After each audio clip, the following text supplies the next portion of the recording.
October 14, 2023, 9:33 p.m. 22-year-old waitress Emily Carter finishes writing a receipt and slides it quietly across the table. What the customer sees looks like a routine bill. But tucked beneath the total, in small hurried letters, Emily has written one word: help.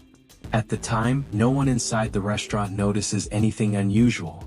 The dining room is busy, the kitchen loud, the night moving like any other Saturday shift in downtown Springfield, Missouri.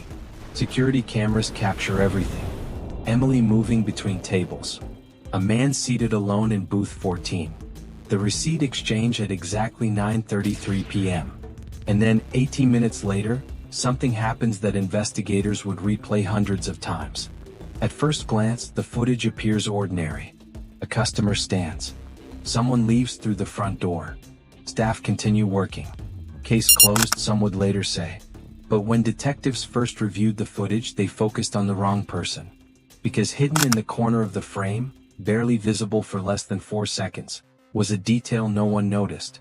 A detail that would completely change what happened to Emily Carter. And once you see it, the entire night looks different. October 14, 2023, 9:33 p.m. 22-year-old waitress Emily Carter finishes writing a receipt and slides it quietly across the table. What the customer sees looks like a routine bill. But tucked beneath the total, written in small hurried letters, Emily has added one word: help. Inside the restaurant, no one notices. The dining room of the Lantern Grill in downtown Springfield, Missouri is full that night.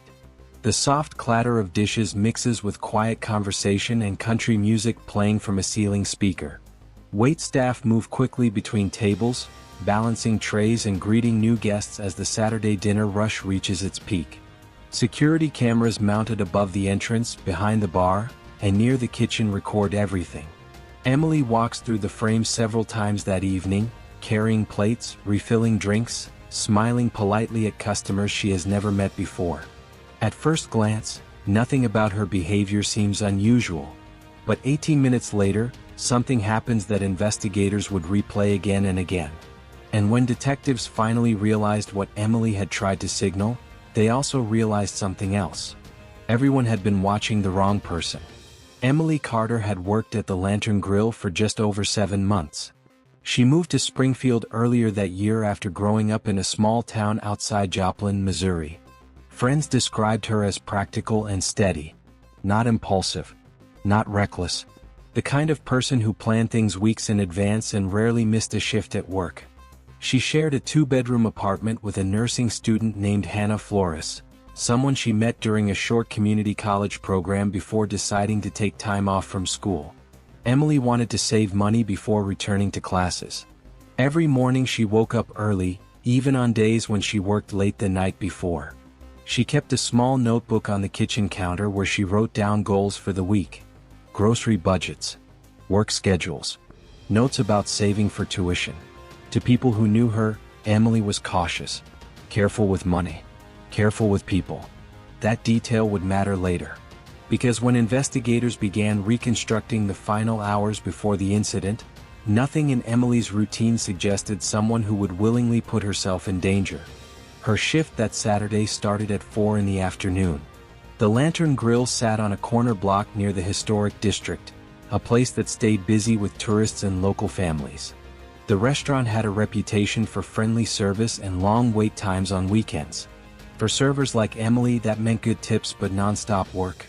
Co-workers later said the evening started normally. Emily clocked in at 3:58 p.m., tied her apron, and checked the whiteboard schedule in the back hallway. She was assigned to the center section of the dining room, 5 booths and 2 small tables near the front windows. She greeted her first table at 4:12 p.m. By 6 o'clock the restaurant was full. Security footage shows Emily moving steadily across the dining room, balancing trays with practiced ease. She jokes with a couple celebrating their anniversary. She kneels briefly beside a child's chair to pick up a dropped fork. Nothing in the footage suggests fear. Nothing suggests urgency. But people who spoke with her that night would later remember a moment that felt slightly different. Just after 7:30, Emily stepped outside the back door for a break. The back alley behind the restaurant was narrow and quiet, used mostly by delivery trucks and staff taking short breaks between rushes. Cameras didn't cover that area. When Emily returned inside a few minutes later, another server noticed something subtle. Her mood had shifted. Not dramatically, but enough that someone asked if she was okay. Emily smiled and said she was just tired. At the time, the answer seemed ordinary. Servers worked long hours. Saturday shifts were exhausting. Still, a few co-workers later told detectives that Emily seemed distracted for the rest of the evening. Not scared, just watchful. Like someone paying closer attention to the room than usual. At 8:50 p.m., the man who would later become central to the investigation walked through the front door. The security camera above the entrance records him clearly. Mid-30s, maybe early 40s. Dark jacket. Baseball cap pulled low. He pauses just inside the doorway, scanning the dining room before the host leads him toward booth 14. Emily's section. At that moment, no one thinks anything of it. The Lantern Grill seats dozens of customers every hour. New faces come and go all night. Emily approaches the table a minute later with a small order pad. The camera angle doesn't capture their conversation, but the interaction lasts about 40 seconds. Then Emily walks toward the kitchen. For the next half hour, the footage shows what appears to be an ordinary dining experience. Emily delivers a drink, returns with a plate of food, checks the table once more. But this is where something subtle begins to change.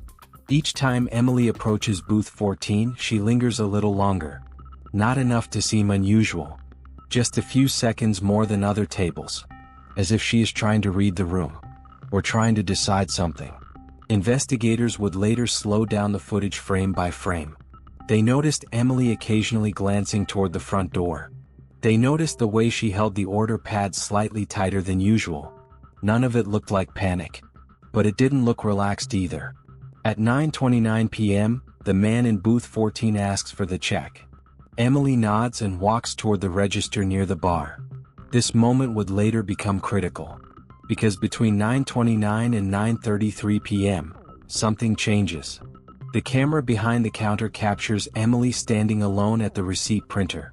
She tears the paper from the machine, pauses, and picks up a pen. For 3 seconds she doesn't move. Then she writes something beneath the total. Small, quick, almost hidden among the numbers. At exactly 9:33 p.m., she folds the receipt once and walks back to booth 14. The exchange takes less than 10 seconds. Emily sets the receipt on the table. The man glances down. And the camera records something investigators would only realize much later. For just a moment, Emily's eyes shift toward another part of the dining room. Not toward the kitchen. Not toward the exit. Toward something the camera barely captures. Something that would not become important until months later. At the time, no one watching the footage noticed. Because everyone was focused on the man in booth 14. But 18 minutes later, when something unexpected happens near the restaurant entrance, the entire investigation will begin to follow him. And that decision will send detectives down the wrong path for almost a year. At 9:33 p.m., the receipt rests on the table in booth 14. The security camera above the dining room captures Emily Carter stepping back as the man reads it. For a moment he appears to study the paper longer than most customers would. Then he reaches for his wallet. To anyone watching the footage in real time, it looks like the end of a normal transaction. Emily turns away and moves toward another table. But investigators would later pause the video on that moment again and again, because what happens next becomes the center of the entire case. At 9:34 p.m., the man signs the receipt. He folds it once and places cash on top. The camera angle doesn't show the words Emily wrote beneath the total. Not yet. That detail would only surface later. For the next several minutes, nothing unusual appears to happen. Emily refills drinks at table 6. She carries a tray of empty plates back toward the kitchen. The man in booth 14 remains seated, occasionally glancing toward the front entrance. At 9:40 p.m. he stands. The camera records him adjusting his jacket before walking toward the exit. As he passes the host stand, he pauses briefly, then pushes the front door open and steps onto the sidewalk outside. Emily is visible in the background, speaking with another table. At that moment, Everything still appears routine. But this is where the timeline begins to narrow. At 9:45 p.m., Emily disappears from the main dining room camera. Investigators later determine she walked toward the hallway leading to the restrooms and the back service door. The hallway is partially covered by a separate camera mounted near the kitchen. That footage shows her entering the corridor at 9:45 and 12 seconds p.m. She pauses near the corner. Then she continues out of frame. No one else enters the hallway for the next 2 minutes. At 9:47 p.m., another server walks past the same camera carrying dishes. Emily is not visible. At 9:49 p.m., the front door camera captures something subtle. A figure standing just outside the restaurant. The angle is poor. Street lighting creates shadows across the glass door. The person appears to be wearing a dark jacket and baseball cap. Detectives reviewing the footage later would immediately draw a connection. The man from booth 14. At 9:50 p.m., the door opens. The figure steps briefly inside. At that exact moment, the dining room camera records movement near the hallway entrance. Emily Carter appears again. She is walking quickly toward the front. For less than 4 seconds, both figures exist within the same frame. Then the door closes. Emily is no longer visible. The figure outside disappears from view. Inside the restaurant, the dinner rush continues. Customers keep eating. Servers move between tables. No one reports seeing a struggle. No one hears raised voices. But when Emily does not return to the dining floor for several minutes, a co-worker begins to wonder where she went. At 10:02 p.m., the shift manager checks the hallway. The restrooms are empty. The back service door is closed. Emily's apron hangs on a hook in the staff area. Her phone is inside the pocket. That detail immediately feels wrong. Emily never left her phone behind. At first, the staff assumes she stepped outside for air. 10 minutes pass. Then 20. By 10:28 p.m., the manager calls Emily's phone. It rings in the back hallway. That is when the restaurant contacts police. Officers from the Springfield Police Department arrive shortly after 11 p.m. The initial search focuses on the immediate area surrounding the restaurant. Officers check the alley behind the building, nearby parking lots, and the sidewalk along the main street. There is no sign of Emily Carter. Inside the restaurant, detectives begin reviewing security footage. The timeline quickly centers on one person, the man in booth 14.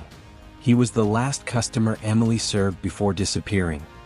He left the restaurant minutes before she vanished, and the camera appears to show him returning to the doorway at 9:50 p.m. Within hours, investigators identify him through the credit card used for part of the bill. His name is Daniel Reeves, 38 years old. A construction contractor from a neighboring county who had driven into Springfield that evening for a business meeting. Detectives locate Reeves early the next morning. During questioning, he admits he ate at the Lantern Grill but insists he left shortly after paying. He denies returning to the restaurant. He denies speaking to Emily outside. And at first, his explanation appears shaky. Cell phone records place him in the downtown area until almost 10:10 p.m. Witnesses from nearby shops report seeing a man matching his description walking along the same street. Under pressure, Reeves changes part of his statement. He admits he briefly returned to the restaurant entrance. But he claims the reason was simple. He thought he left his wallet inside. According to Reeves, he opened the door, realized his wallet was still in his pocket, and left again. To detectives focused on a missing person case, the explanation sounds convenient. Too convenient. When investigators retrieve the signed receipt from the restaurant, they notice something written beneath the total. One word. Help. The handwriting matches Emily's. Suddenly the situation looks very different. The receipt appears to be a silent message. A signal directed at the man sitting in booth 14. From that moment forward, the investigation narrows. Detectives begin building a case around the idea that Emily tried to alert someone she was in danger, and that the person she was warning about was Daniel Reeves. For weeks, investigators combed through his background. They examined financial records, phone history, and travel logs. They search his truck and his home. They look for any connection between Reeves and Emily Carter. None appears. Still, the timeline keeps pointing back to him. He was the last customer she served. He returned to the door minutes before she disappeared, and the receipt message seemed impossible to ignore. In December 2023, nearly 2 months after Emily vanished, Daniel Reeves is arrested on suspicion of kidnapping. The case draws regional attention. Local news stations replay the security footage repeatedly. Commentators point to the receipt message as proof Emily was trying to warn someone. During preliminary hearings, prosecutors argue the message shows clear fear. But the defense raises questions investigators struggle to answer. If Emily believed Reeves was dangerous, why approach his table multiple times? Why serve him normally for nearly 30 minutes? Why write a message small enough that he might never notice? More importantly, why did no camera show him interacting with her in the hallway where she was last seen? The prosecution insists the explanation lies outside the camera angles, somewhere between the hallway and the front door. Yet as the months pass, something begins to trouble a few people reviewing the evidence. Because the entire theory depends on one assumption: that the word help was meant for the man in booth 14. And that assumption leads investigators to focus on Daniel Reeves so completely that other possibilities fade into the background. But hidden inside the same security footage detectives had already watched dozens of times was a detail that didn't match the story they had built. A detail lasting less than 4 seconds. And once someone finally noticed it, the entire case would change direction overnight. By the summer of 2024, the case had stalled. Daniel Reeves had spent nearly 6 months under investigation. Prosecutors had built their entire theory around the receipt Emily Carter handed him at 9:33 p.m. A waitress writes help on a bill. The customer pays and leaves. Minutes later, the waitress disappears. It seemed obvious. Except the evidence never fully supported it. No DNA tied Reeves to Emily. No witnesses placed him with her outside the restaurant. His truck, his home, and his phone records revealed nothing that connected him to a crime. Still, the message on the receipt lingered like a shadow over the case. Help. Detectives believed it had to mean something. In July 2024, a digital forensic analyst named Mark Halpern was asked to review the surveillance footage again. Halpern specialized in video reconstruction for cold cases, the kind where a small detail buried inside thousands of frames could change everything. He wasn't asked to solve the case. His assignment was simpler: confirm the timeline. Halpern began the same way every investigator had before him. He watched the footage from the lantern grill in real time. The dining room camera. The hallway camera.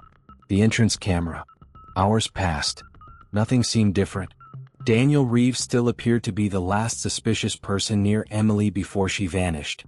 The message on the receipt still pointed toward him. But Halpern noticed something that had bothered him from the beginning. Everyone assumed Emily wrote the word help for the man at booth 14. Yet no one had ever proven that. So Halpern rewound the footage to the moment Emily printed the receipt at 9:33 p.m. He slowed the video to half speed. Emily stands alone behind the register. She tears the receipt from the printer and pauses. For 3 seconds she stares at the paper. Then she writes something. Halpern zooms in as far as the camera resolution allows. The writing itself is too small to read, but Emily's posture reveals something subtle. Her body is not facing booth 14. Her shoulders are angled slightly toward the dining room, toward another table. Halpern freezes the frame. Then he scrolls backward through the footage to find what Emily was looking at. At 9:32 p.m., just before she prints the receipt, a different customer enters the frame near the far corner of the dining room. A man sitting alone at table 3. He is not part of Emily's section. He has been in the restaurant for almost an hour. And until that moment, no one investigating the case had paid attention to him. Halpern continues watching. When Emily walks back toward booth 14 with the receipt, her eyes move past the customer at the table. But just before she sets the paper down, her gaze flicks briefly toward table 3. It lasts less than a second. The moment everyone overlooked. Halpern rewinds again. Then he jumps ahead to the entrance camera at 9:49 p.m. The figure standing outside the restaurant. Detectives had always assumed it was Daniel Reeves returning. The clothing looked similar. Dark jacket. baseball cap. But when Halpern enhances the contrast of the footage, the shape of the jacket becomes clearer. It isn't the same jacket Reeves wore inside. The collar is different. The sleeves are slightly longer. The man outside the door is not Daniel Reeves. Halpern checks the dining room camera again. At 9:49 p.m. when the door opens, Reeves is no longer inside. But the man from table 3 is. And for the first time, Halpern notices something else. When Emily reappears from the hallway at 9:50 p.m., she is not walking toward the exit randomly. She is walking toward the door. Toward the person outside. Toward the man who had been sitting at table 3. Halpern tracks the footage frame by frame. At 9:28 p.m., that man briefly stands and walks toward the restroom hallway. He disappears from the camera for nearly 2 minutes. The same hallway where Emily later vanishes. When he returns to his table, he sits quietly, finishing a drink. No one notices him. At 9:47 p.m. he stands again. This time he leaves through the front door. 2 minutes later, he appears outside the entrance camera. Waiting. When Emily steps into frame at 9:50 p.m., the door opens. Both figures disappear from view. The entire exchange lasts 4 seconds. 4 seconds that investigators had watched for months without realizing they were looking at the wrong person. Halpern immediately contacts detectives. Within days, investigators identify the man from table 3 through a combination of credit card records and facial recognition from nearby street cameras. His name is Travis Bender, 31 years old. A delivery driver who had recently been fired from a logistics company operating near downtown Springfield. What detectives discover next finally explains the message on the receipt. 2 weeks before October 14th, Emily Carter had filed a workplace complaint against a man who repeatedly visited the restaurant during her shifts. A man who lingered too long at her tables. A man who waited outside the restaurant after closing. That man was Travis Bender. Management had asked him to stop returning. But on the night Emily disappeared, he came back anyway. Security footage now shows he spent almost an hour watching her from across the dining room. When Emily stepped outside during her break earlier that evening, investigators believe Bender followed her into the alley. The cameras never captured that conversation. But co-workers remembered her returning from the break looking unsettled, watching the room more carefully. That was when Emily realized he had come back. The receipt message was not meant for the man in booth 14. It was meant for someone else entirely. The customer who would later bring the receipt to the register. The bartender who would read it. Anyone who might notice before it was too late. But the shift was busy. The message stayed hidden. At 9:50 p.m., when Bender returned to the entrance, Emily walked toward the door. Investigators believe he signaled for her to come outside. What happened next occurred beyond the camera's view. 3 days later, police discovered Emily Carter's car abandoned near an industrial road outside the city. Additional evidence eventually tied Travis Bender to the area that night. Confronted with the reconstructed timeline and surveillance analysis, Bender confessed to approaching Emily outside the restaurant and forcing her into his vehicle. Daniel Reeves was released shortly after the new evidence emerged. For nearly 9 months, the investigation had focused on the wrong man. Because one assumption went unquestioned, that the word help must have been directed at the person holding the receipt. In reality, Emily Carter had tried to warn the entire room. And the most important clue was hiding in plain sight inside a 4-second corner of security footage. Sometimes the truth in an investigation isn't buried deep. Sometimes it is right there in front of everyone, waiting for someone to notice they were watching the wrong thing all along. And if this case proves anything, it is that the smallest detail can change the entire story.